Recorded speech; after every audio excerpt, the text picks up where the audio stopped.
साईं बाबा ने शिरडी में कई मंदिर है, जैसे हनुमान जी, गणेश जी, शंकर जी का नवीनीकरण करवाया।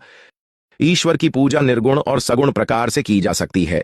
भगवान के दो रूप हैं, निर्गुण अर्थात निराकार, सगुण अर्थात साकार। साकार ही निराकार है, परंतु साकार पूजा अर्थात मूर्ति के रूप में पूजा को ज्यादा उत्तम समझा गया है, क्योंकि मनुष्य भी शरीर रूप में है और ईश्वर को साकार रूप में।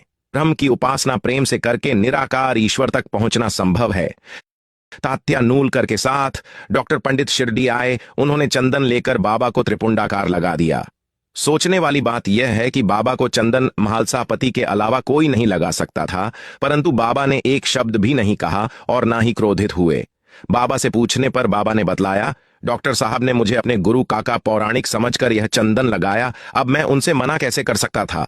और आश्चर्य यह था, जब डॉक्टर साहब से पूछा गया तो उन्होंने भी यही उत्तर दिया। शिरडी में एक बार बहुत जोर का तूफान और बारिश आया। बाबा से प्रार्थना करने पर बाबा ने बाहर आकर तूफान शांत कर दिया। एक बार अन्य अवसर पर धूनी की लपटें प्रचंड रूप से द्वारकामाई की छत तक पहुंच रही थी। बाबा ने जमीन पर सटका मार यह आदेश दिया कि नीचे उतरो, और वह शांत हो गई।